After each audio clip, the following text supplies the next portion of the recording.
The image that changed everything. A man alone, walking to a podium in Ottawa.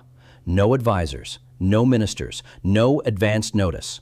Just a prime minister, a microphone, and 4 minutes and 17 seconds of words that the Western world had been waiting to hear for years. February 27th, 2026, 2:18 in the afternoon.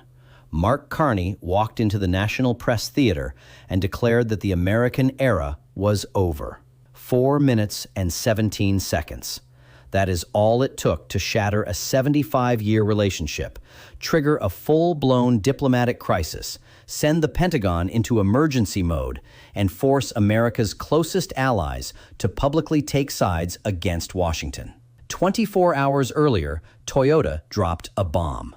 $9 billion in planned investment shifted from the United States to Canada. The reason? Canada was now a more stable, more reliable, and more predictable destination than an increasingly unpredictable United States. Trump's response on Truth Social was immediate. He called Canada a frigid wasteland with a joke economy that survives only because we let them sell to us. He said Canada would soon be pleading to become the 51st state. That post landed in Ottawa like a grenade. What happened next is the part the mainstream media is missing. The night before his speech, Carney placed calls to 5 world leaders: the United Kingdom, Japan, France, Germany, Australia. Brief calls, consequential. He told each one he planned to make a significant announcement that would fundamentally alter Canada's relationship with the United States. He asked implicitly for their understanding and their support. All 5 said yes. When Carney stepped to that podium, he did not walk alone.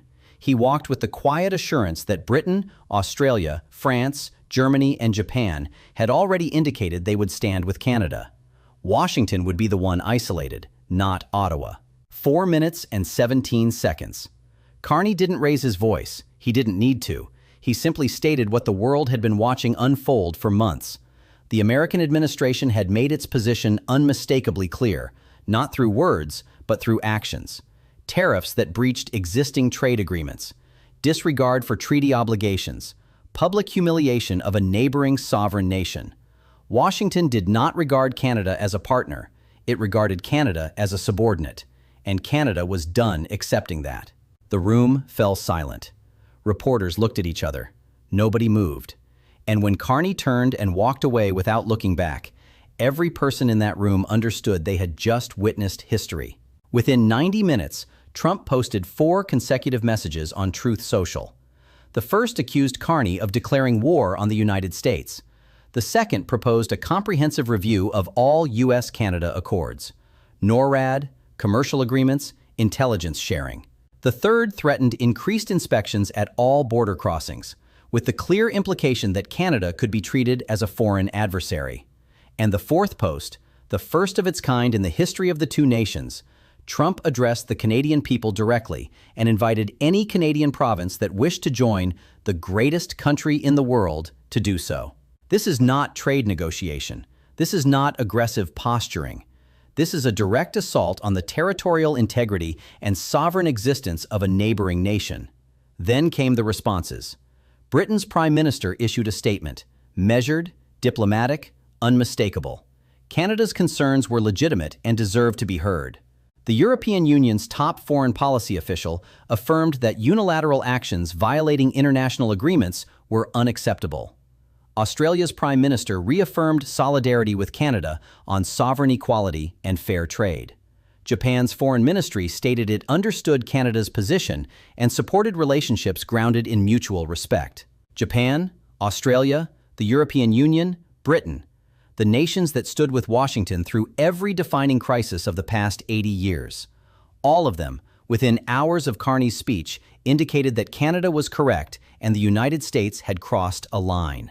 Here is what every American should understand, regardless of party. NORAD, the North American Aerospace Defense Command, has operated continuously since 1958. Its command structure is fully integrated with Canadian military personnel at every level. Canadian radar installations in the Arctic provide coverage of the northern approaches that no American station can replicate.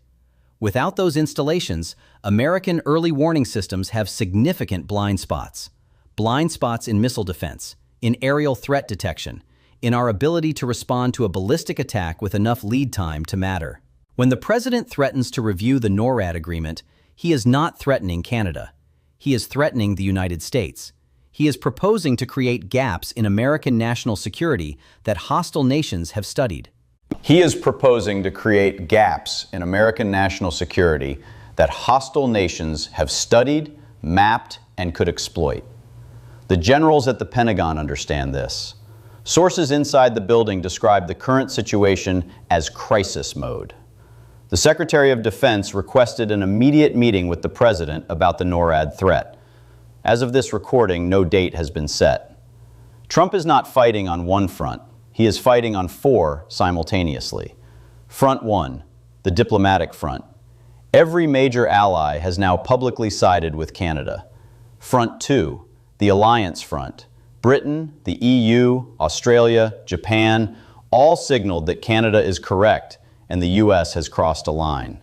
Front three, the security front. The border itself, 5,525 miles of it, has operated on mutual trust for a century. If that trust collapses, communities dependent on cross-border commerce face economic destruction. The goodwill that made North America the world's most stable region for 80 years will be replaced by friction, mistrust, and fear. Front four, the domestic political front. Senate leaders Schumer and McConnell issued a rare joint statement urging calm. But Congress cannot override executive action on military agreements and border policy. Their statement was an appeal. It was not a constraint. History teaches us that crises of this kind follow one of three paths. All three remain possible right now. Scenario one, emergency de-escalation. Senior figures intervene behind the scenes. Both leaders agree to a cooling-off period. The immediate crisis stabilizes. But here is the caveat. No one is reporting. A handshake cannot fully repair the trust that the past 48 hours have destroyed. The 75-year assumption that guided Canadian policy for 3 generations is no longer intact. Even in the best-case scenario, February 20th, 2026 marks an inflection point that cannot be unmarked. Scenario 2, the slow-motion Cold War. Neither side backs down. Tariffs remain, hostile rhetoric persists. Trade volumes decline sharply. NORAD continues to function at diminished effectiveness. The border becomes a continuous source of friction. Communities deteriorate. The damage compounds year by year until a new generation inherits a diminished relationship and accepts it as normal. Scenario 3, full rupture. Trump's threats become actions. Portions of NORAD are suspended. Intelligence exchange is halted. Troops are sent to the Canadian border. Canada begins negotiating security arrangements with Germany, France, and the United Kingdom. America's other allies begin reassessing their own relationships with Washington. The Western Alliance, the defining security framework of the free world since 1945, begins to fracture along lines that may never be fully repaired. Mark Carney stood at a podium and declared that the American era was over. Donald Trump responded by inviting Canadian provinces to join the United States. America's closest allies sided with Canada. The Pentagon is alarmed. The State Department is scrambling. Congressional leaders are concerned but constitutionally constrained. The history books don't wait for permission to start writing themselves. They started writing on February 20th, 2026 at 2:18 in the afternoon. The moment a prime minister folded his statement, turned from a podium, and walked away without looking back. The question is no longer whether the relationship has changed. It has. The question, the only question that matters now, is what America intends to do about it. We will continue to follow this story as it unfolds. Markets open Monday morning with the full weight of this rupture priced in or not. Canadian officials will either escalate or hold, and the Pentagon's generals will either get their meeting with the president or they won't. Subscribe and hit the notification bell. The next 72 hours will determine everything. From all of us here, thank you for watching. Stay informed, stay vigilant, and stay tuned.